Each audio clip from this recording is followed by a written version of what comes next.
Hello, everyone, and welcome back to the channel. I'd like to give a big thank you to everyone that's watched the videos and subscribed to the channel. And if you haven't already, please hit that subscribe button. Helps me out immensely as I try my hardest to level up. And with your help, I know that I can get there. Now that out of the way, let's get straight into the video. So this is a new games pickup video.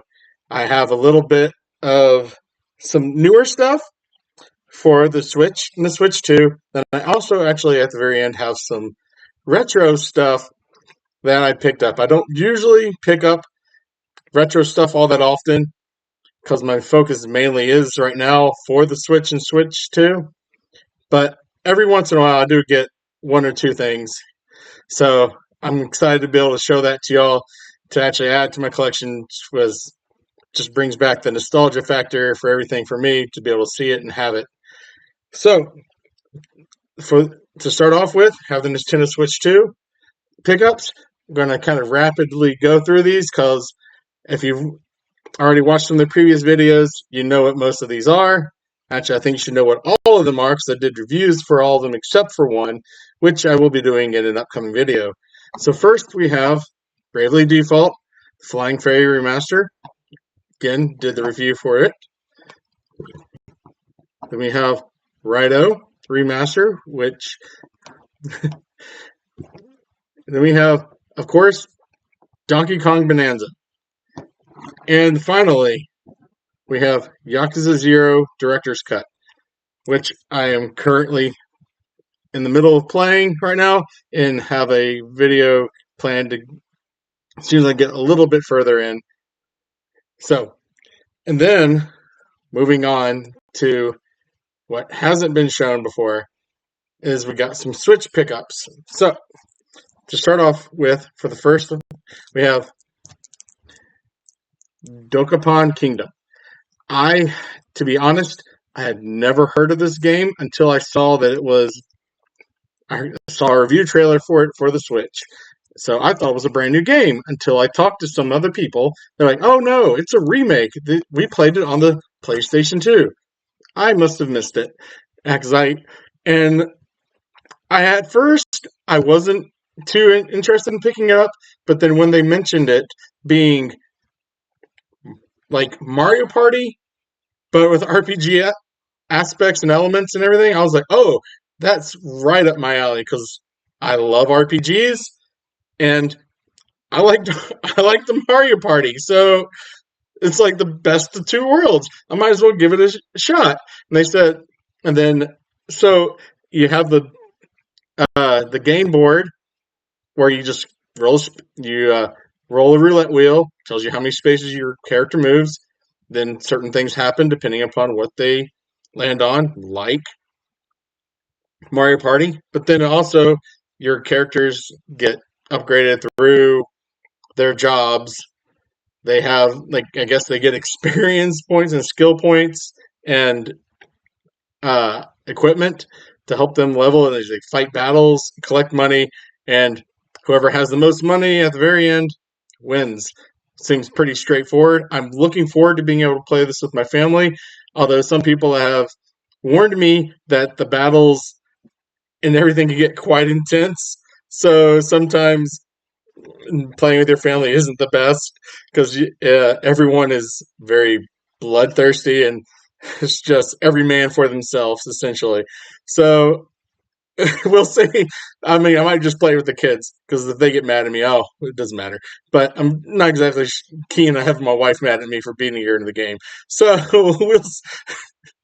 so again, she might not be playing this. It might just be me and the kids. But it still looks like a fun game. I'm really interested to be able to get to playing. I don't know when that will be, but hopefully soon. Next is actually Mario Rabbids Battle Kingdom.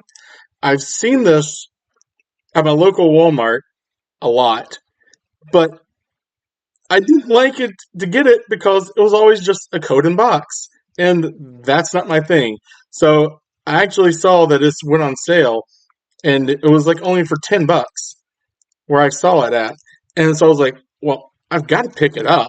I've heard so much good things about this game, turn-based tactical art, not an RPG per se, but it has the tactical battles and with Mario characters with guns.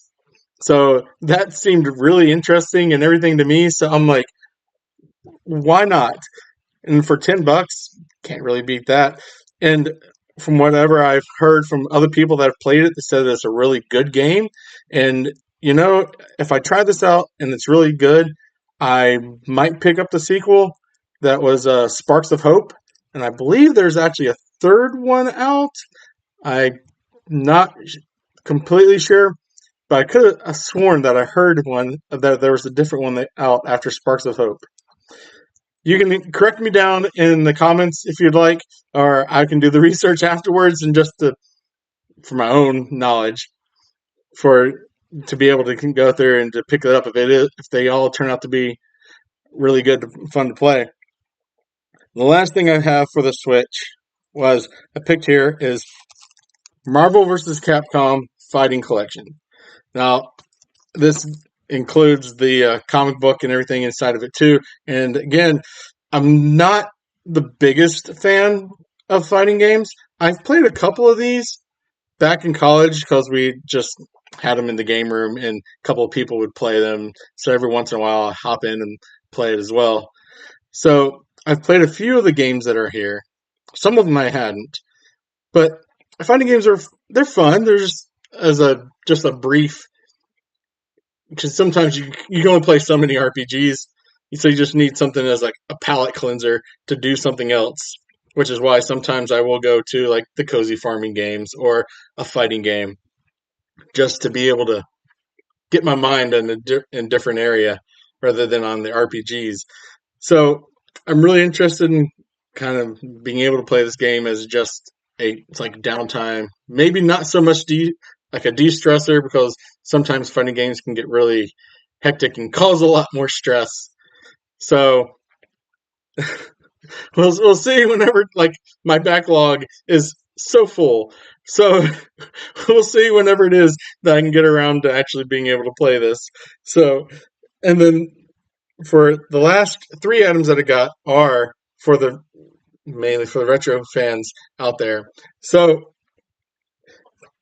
this first one I picked up, it's Mario RPG, and I could have sworn that I had this already, but I was actually looking through some games trying to find one specific one, because I was like, do I have this? I could have sworn I had it because I remember playing it. I remember buying it, but I never remember trading it in or anything. So either A, it got stolen, or B, just got misplaced somehow whenever I was moving, or C, maybe my mom got rid of it when she was cleaning out some boxes on accident and just didn't even think to look to see what was in there, because I'm actually missing quite a few games that were my old things that I had.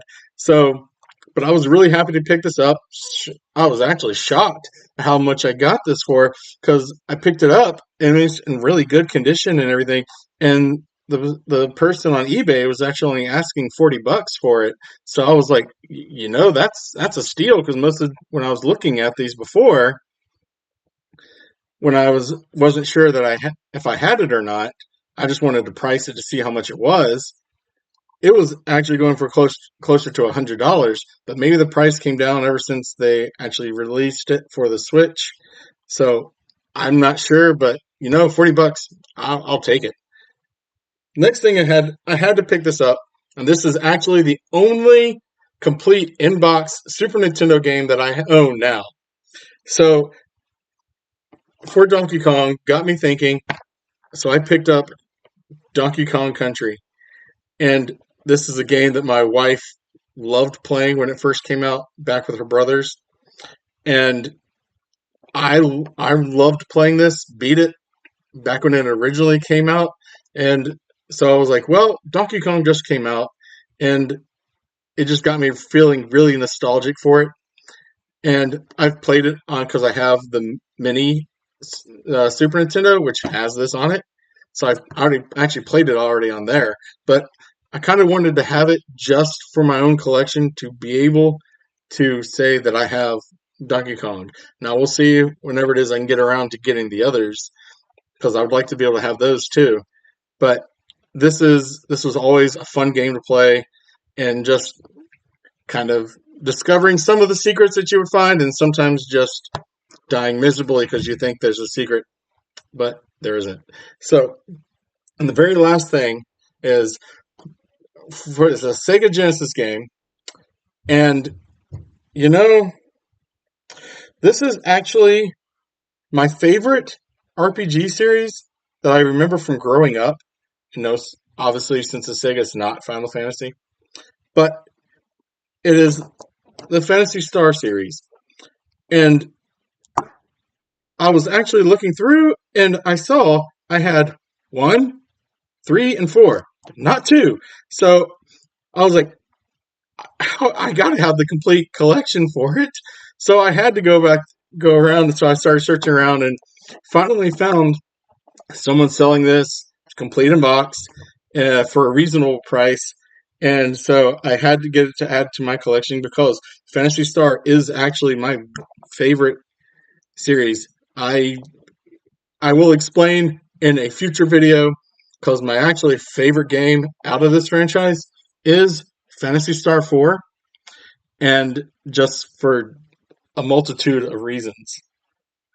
But it is what I have the most fond memories of for playing when I was growing up. And it was actually the very first game I ever rented when I got my very own Blockbuster card. So that might be something why it was too. But yeah, so will I be able to play this? Probably not, because I mean I still have my Sega Genesis, but just to be able to have on the collection, have it up on the shelf whenever I get my shelf and get it built and put up, and to be able to look at it and just have all 4 games lined up in their boxes and everything will actually be really special for me.